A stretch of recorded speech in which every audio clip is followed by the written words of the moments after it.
Well, good afternoon, everybody. Just thought I'd come on here for the hell of it.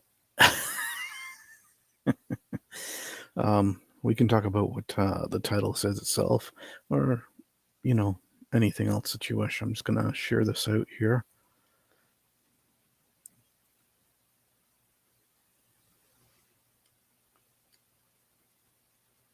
I mostly share it out more to Facebook than anything else, so it's neither here nor there. I do have to do the part 4 of my Mythological Creatures of Canada. They're the main 8 ones, anyways. Anything after that, it's kind of territorial, smaller. They're not as well known overall. And I'm just trying to decide which one of the few I'm going to leave for last. Maybe I might leave the more well-known one, which is throughout the world. It's not just in one or two places. Many different I'm going to say aboriginals or natives to the lands of different places where they are. Hey, Derek. We'll know this one, and I'm not going to say anything about it because I'm going to leave it for that until that time. Just trying to figure out, what to do with it. It seemed like with this next one, my part 4, I got to do kind of live because it's kind of hard to do it the way I've been doing it. Because it's a hard one because everything that I get in information, especially if it's in English, it's very short. There's not a lot to talk about. But for the majority of the information and research I'm getting, it's all in French, so I have to translate it all. So it takes longer. If I wasn't translating it completely, then it would be a lot easier to do. I don't need anybody in particular to translate or anything. I just I'll do it on my own. It's easy enough to do.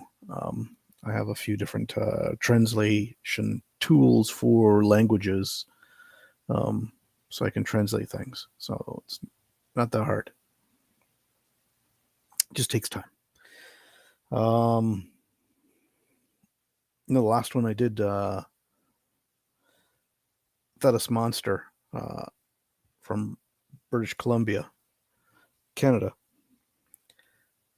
It's a great one because it's hard to really believe whether or not a creature like that could exist.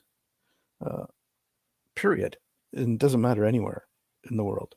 At the same time, that because the original people were young, other than the one man out of the main research information to talk about it, to say whether or not it was real or not, could have came out of a movie that was created, just by human mind, science fiction.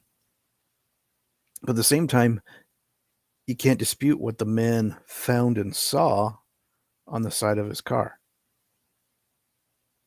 So, those things are a little unusual. Now, I got to say this about this channel in particular. I'm not worried about whether or not I get remonetized again or not. This channel was, but because of certain things with AdSense, which I've mentioned before, I became unmonetized because they changed some of their requirements through AdSense. So because of that, it's been put on hold. So no, there's no memberships. No, there's no super stickers or super chats or donations through YouTube. As you see there, if you want to donate for a future event, there is my PayPal me. That's there, as you see listed. I have it other spots throughout my channel here for people who want to do it. And I don't care the fact whether or not you see what my true full name is or not. That doesn't matter to me. It's not about anything in particular. It's just I go by what most people know me as, Dev. Devilish, devilish one. Before I even decided to go to this name that I'm using, or my nickname, if you want to call it that way, character name, whatever. I was also known as IMV Taz and Tasman. That was, going back to the beginning when I started using the internet. Because at that time, I was real Tasmanian devil freak. Um, I still do donate a certain amount of money once a year to the Toronto Zoo in support of the Tasmanian devils that are there. So, yeah, I still kind of keep with that. There's certain things I wish that I could fix. I don't know what it's going to cost me. I'm sure they could probably do it. I have an old heavy baseball jersey, white one, with the Tasmanian devil on it with different things.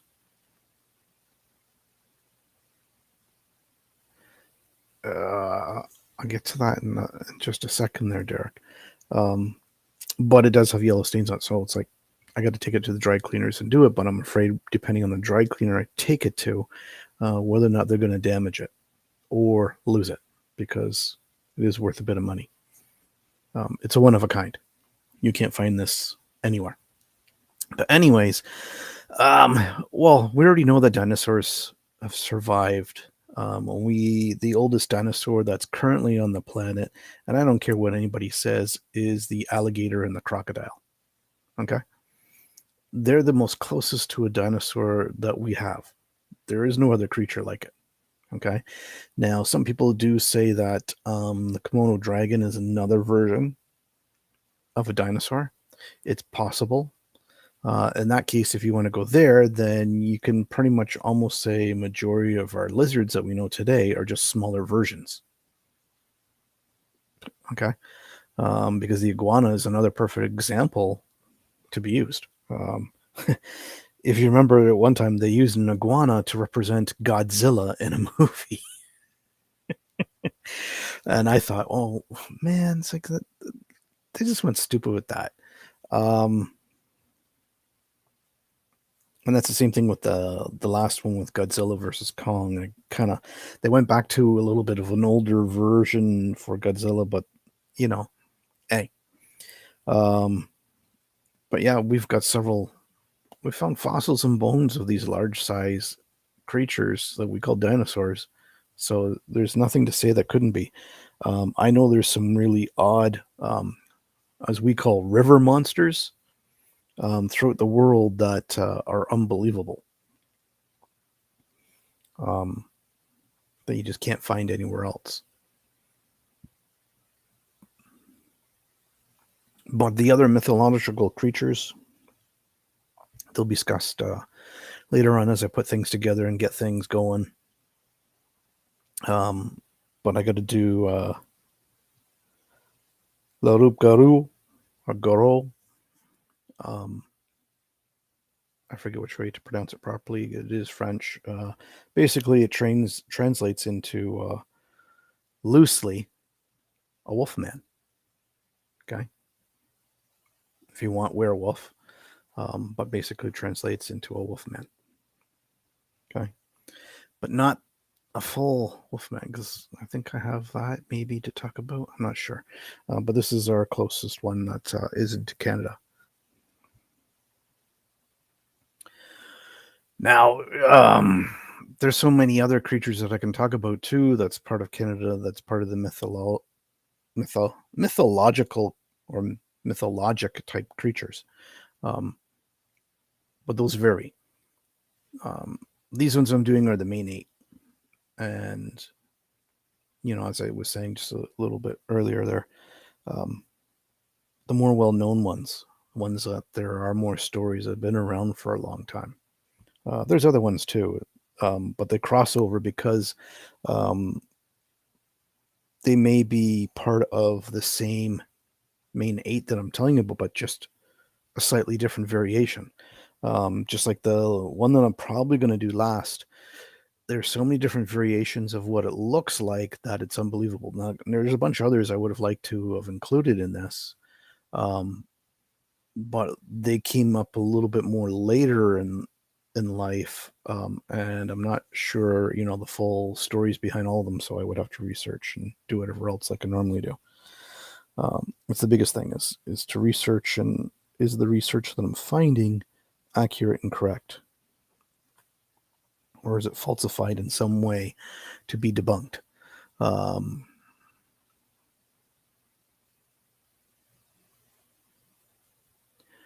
oh, you're in fact somewhere I'll be doing a two-part document on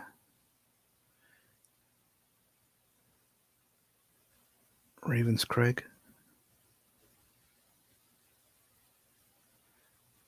In Montreal.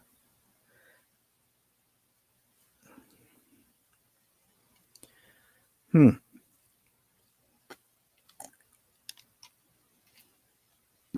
don't know. I don't have a lot of some of those. I may already know it because it may have been told to me, but in a different language than other than English. Because a lot of things that are on the East Coast, and that's pretty much going from Ottawa all the way to the shores of Newfoundland, that there's a lot of different folklore, myth, if you want, that comes from the Native American people that are there and that were there. Just like as I'm learning a little bit more about the Native Americans in this particular area that I am here where I live, the Massasaugas. They have a lot of unusual things. That they're very peaceful tribes, but uh, an eel, huh? I don't know, because Chuck, the only thing I see, I wouldn't call it an eel because apparently it can bend a head at a neck point. Okay. Now the original few images, they say, "Oh, it's nothing." It looks like somebody was taking a rubber boot and stuck it, was underneath the water and stuck it up above just enough so that way you can't see a hand or anything holding it, and that's what it looked like, the Nessie's head. Um, and that's what a lot of people claim, because that there is a head that bends and moves. That I find it hard to be an eel because I don't know of any eels out there that can do that. That their heads attached with the rest of the body like a snake in a way for an eel. So I don't know. But Nessie's a hard one, just like the one that I did that was here already. Okay. That pretty much almost the same thing. That's a Loch Ness. We just have our own version of a Nessie here. Just like I know there's different other countries that through folklore have had a form of a Nessie type monster. Um, there is even here where I am, okay, not in my city, but north of me, um, in Brampton, there is a lake that's there, and people claim that they see a form of a Nessie in that lake. And I'm going, well, I don't know. I mean, it's a blackish water, and majority of the time, it's usually pretty calm. The winds have to be really blowing for it.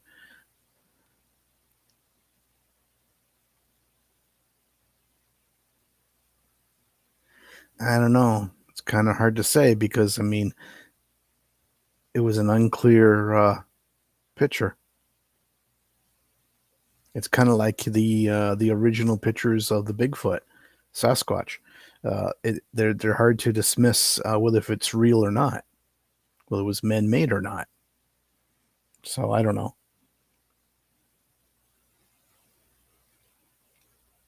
I'd have to go back through the history of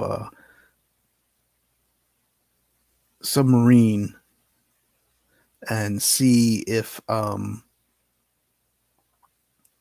periscopes have something that would resemble that length. Because most periscopes, they go up, they hit a 90 degree, but they don't protrude once the 90 degree has been done. It's very short lived, so that there's very little being seen. Now, the older ones, I don't remember 100%. I would have to really go back through some of the old histories of that.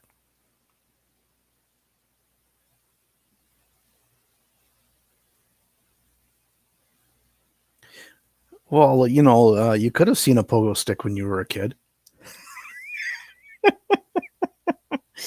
Um,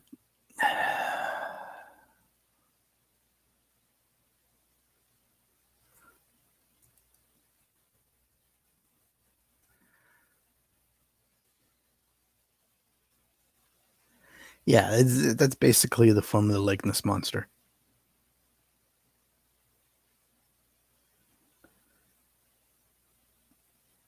For those of you who don't know what is being said there, um, Ogopogo is a form of Nessie,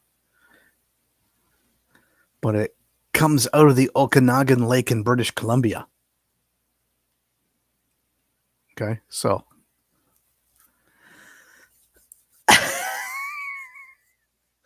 unless if you were over there in Okanaga in British Columbia, Derek, I don't know whether or not you actually saw one, because that's where that Canadian folklore comes from. And they do have so what's it called there? I've forgotten the island there. Is it called Ward's Island? Um, is it there, or is it in the park itself there in Vancouver? Um, Trying to remember there. But anyways, they do have statues of it done up, where you can actually walk up to. It's not in the water or anything, just on land, saying and showing it coming out of the land. And most of the pictures and everything that they show for uh, Ogopogo is childish, like a cartoon. Like there's nothing too much. I mean, I know there is, but I mean, from what I remember just offhand, without diving into it and pulling it fully up on the internet.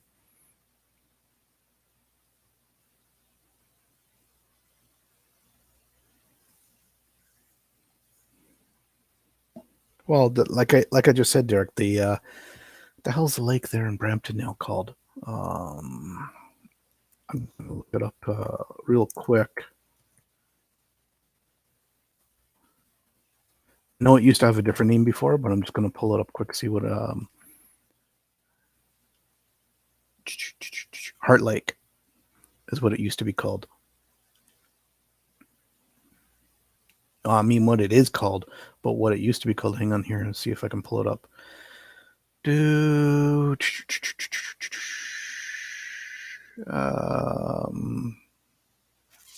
yeah, they call it Heart Lake, but there was another name for it beforehand, because it was opened up around about 1950s.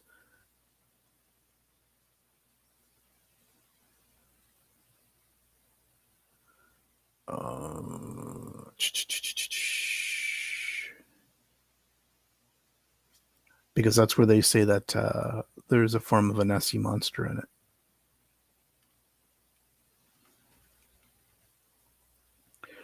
That I do know.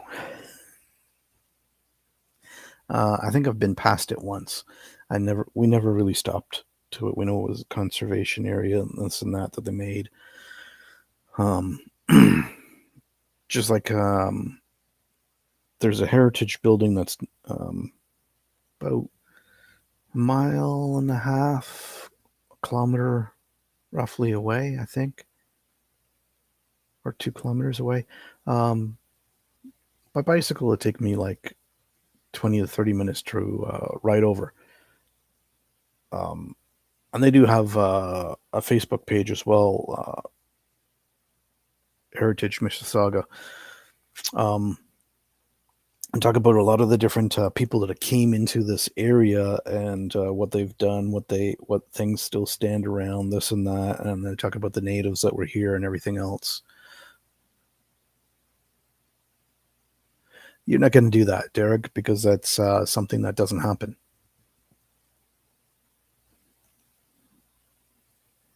And just remember that wherever you go, it has a different look.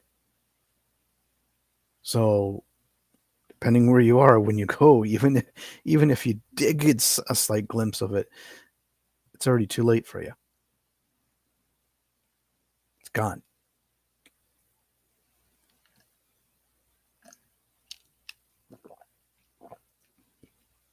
And depending on who you talk to, you got to believe in that religion in order for it, or that culture and style in order for you to even see it. If you don't believe in it and you don't follow it, you'll never see it.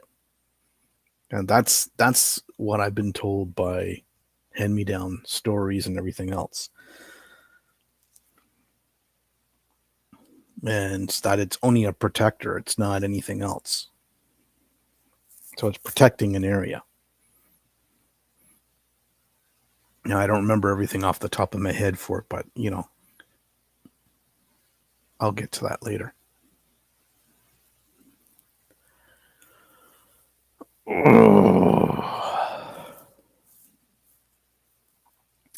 Yeah, I had last week and even on Friday.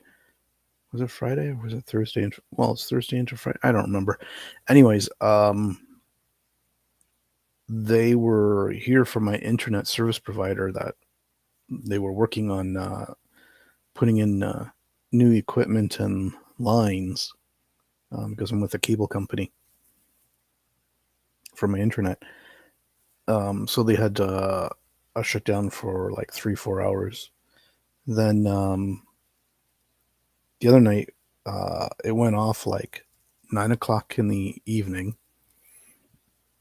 and then didn't come back on for almost 12 to 18 hours later. And they wouldn't say why.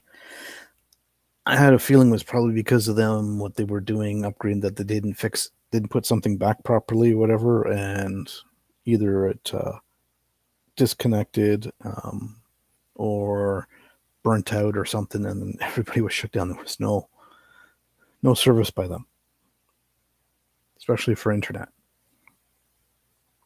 Since then, my internet's been a little bit shabby. So if all of a sudden it's like I disappear and you don't hear me or anything for more than a minute, then that's probably why. And they keep that one I didn't get anything for, but the short little ones, I've been either getting an email or they've been sending me a text message or they call. Oh, well, we're working in your area, may experience interruptions. Yeah, well, that's nothing new. But it is what it is.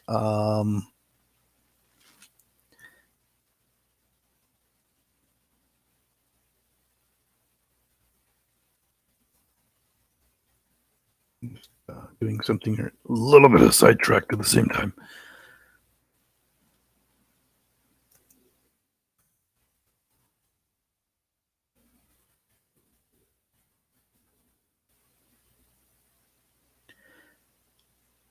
What the hell?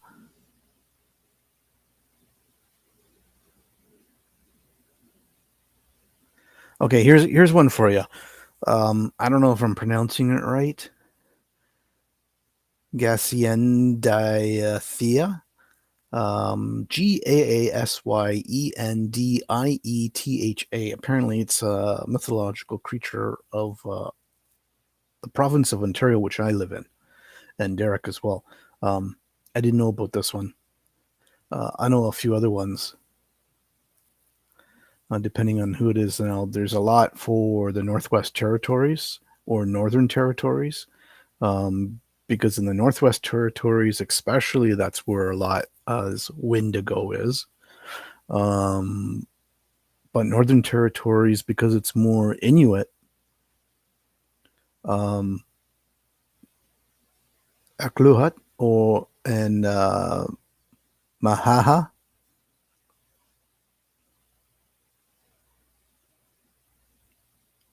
Okay. Um, then they have with them and most of some of the other natives as mythological or mythical creatures. We have both Bigfoot and Sasquatch. Okay. Um, and it's kind of a little bit different. And then, of course, Wendigo because of the native heritage. Um, and there's a bunch of other ones. Let's see, what is Masi, as I told you already, from Kohlberg. Oh, sorry, not Kohlberg. Cobalt, Muskrat Lake. Um, that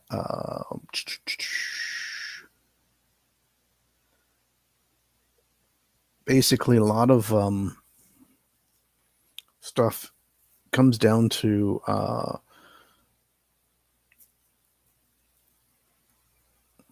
basically as guardians or gods, um, or how do you say it?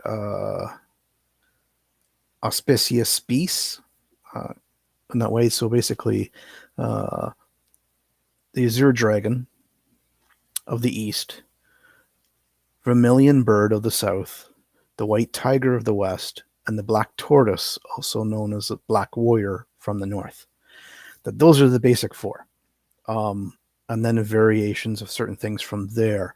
Um, but that's just the basic four main myths. Um, depending on how you do it.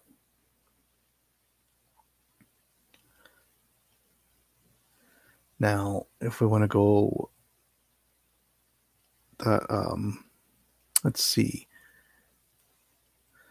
There are a few other creatures, or mythological, or cryptid.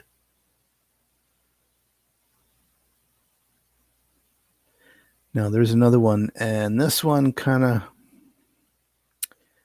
without doing all the research or telling you anything about it, um, is where the creature actually comes from. And to me, by what I quickly reading, what I know about here is that it reminds me a lot of, well, hey, just as we just celebrated the other day, St. Patrick's Day, as in leprechauns. Now, this one is called kobold. Basically, most of the time it's invisible. Um, Usually, when it does decide to materialize, it's in a form of a non human animal, a fire, a human, or a candle. The most common depictions of it is shown as human like figures the size of small children.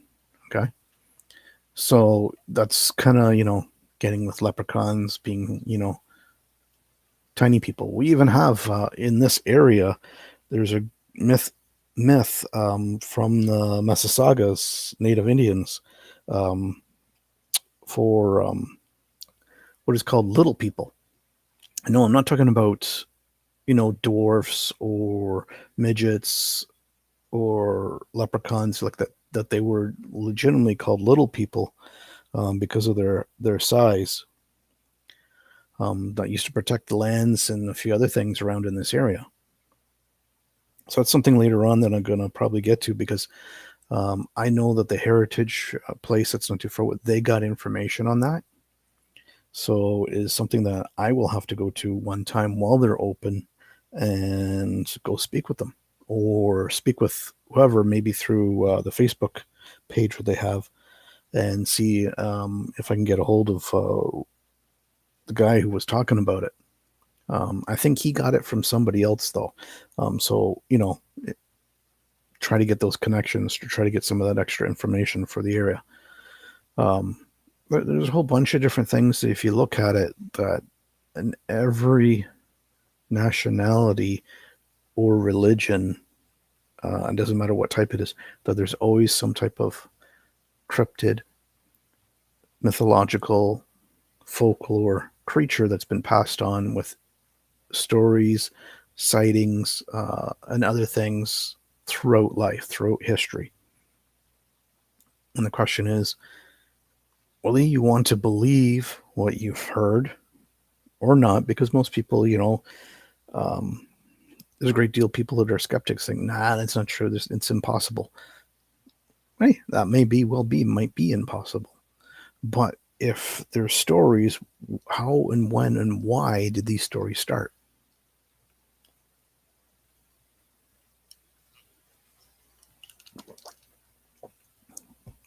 And if you want to look at it, we can look at these other creatures as what we were told as being children growing up. Number one, if you don't go to sleep, the boogeyman's going to get you. Next one, as you're a child, there's the tooth fairy. There's Peter Cottontail, the Easter Bunny. And the biggest one, that we're told, of course, Santa Claus. Now, was there a Santa Claus? Yes, but he wasn't called Santa Claus.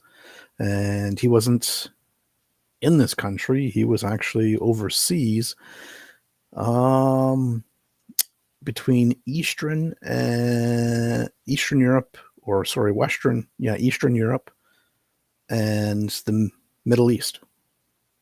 That he supposedly was around where there was snow.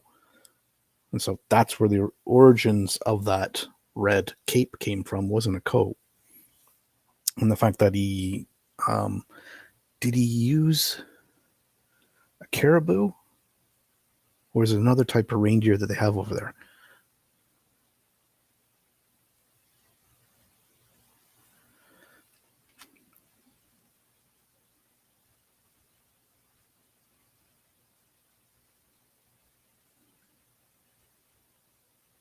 Well, I think you just became a myth. So, there's things like that.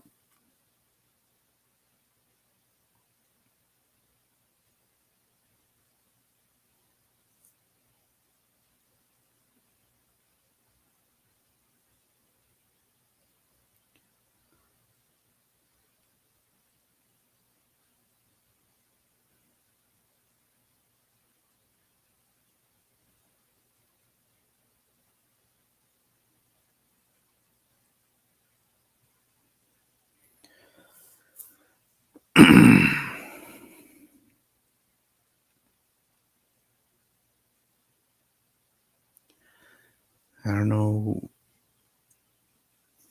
That's okay. Whatever. Um, so, just basic understanding of some things, what you do. Make sure you do your research before you go out looking for anything or trying to discover something.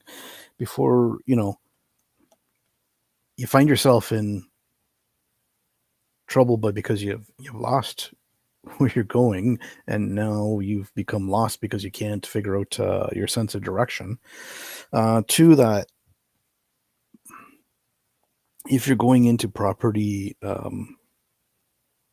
that you're not trespassing, so that way you don't get yourself shot at, especially if you're out in the wilderness, out in the country, where people kind of sometimes take their own law at hand before they even bother with anybody in around to do things with you.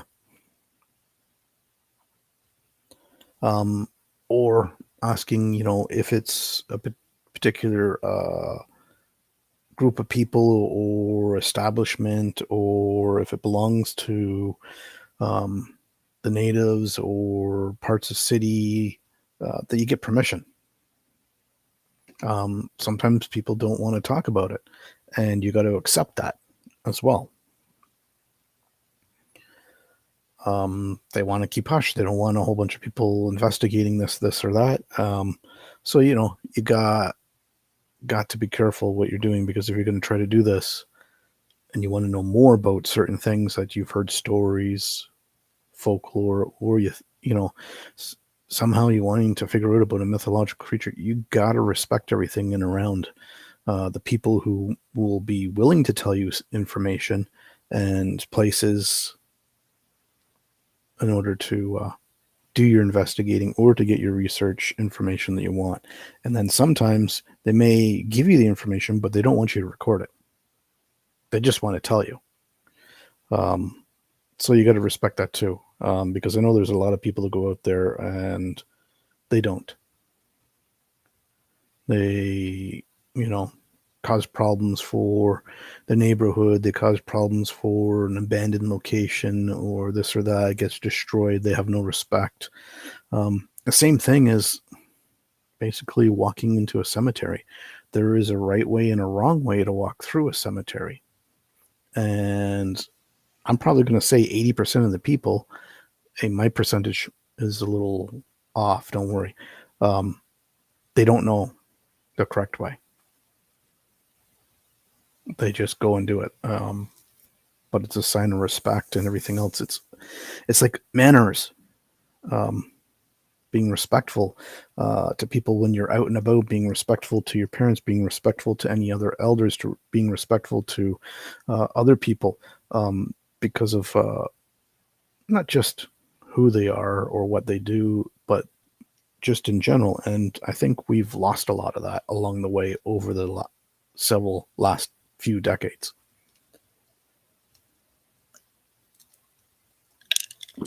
I can say that at looking at teenagers and young adults, that's sort of back even before the year 2000. It just happened that way. As the weather starts to get better here and it's not so mushy wet outside, I mean, walk on grass or through the woods or whatever, that it's not so mushy wet, but I will then go out and try to explore a little bit more, do a few other things, see if I can get to a couple other places that I want to. One of them, I don't know if I'm going to find the remains that is there or not, because there's many people who have tried and found it very difficult. And also at the same time, whether or not I want to be bitten that many times by mosquitoes, because it's heavily laden with mosquitoes for this one place that I want to go to, where there is some abandoned, I'll kind of say ruins, leftover architecture from something that was built. And then we'll just go from there. There may be a few of the more, well, proclaimed haunted places in around where I live, and they may be more public than I want. I don't know if they would ever provide myself private time there, or it might be short-lived and may have to pay for it, whatever. I don't know, so we'll see. But it's neither here nor there, and we'll deal with it as we do. There's other places throughout that I want to go to, throughout the province that I live in, and that takes me all directions. Takes me east, takes me north, takes me west, and some south, and still staying within my country and my province to do so. There's some other things in the big city of Toronto that I haven't even touched on, and that I'm doing some research on, trying to see if I can remember and find these things from when I was a child in the 70s, and bring that information forward, because I know a lot of it's been destroyed, gone. Some of it, there may be some historical something somewhere about it, and talk about it. Maybe, going back into a few certain buildings that are around, like William Lyon Mackenzie House, the McMaster House, and a few others. So yeah, we'll see. And I just, wanted to come on, just do this for a bit. It wasn't thinking any particular length of time or anything to do this. I just wanted to come on, quick chat, see who was around, who would pop in, who wouldn't, and just go from there and just kind of, talk a little bit of updates, a few other things, this and that. So for those of you who have joined me, thank you very much. Those of you who will listen on replay, thank you. And as I said, the link that's shown there that you see, you can put that link into your URL, and if you want to make a donation, that's up to you. All donations will go to future events and any equipment that's needed down the road for this channel. That's where it's going to go. Okay, and events means that if I'm trying to get in somewhere, and I have to pay a certain amount to get in, it'll go towards that. All right. With that being said, I want to say thank you all, and have yourself a good rest of your Sunday. Or if you're going into Monday, then hey, enjoy your first day of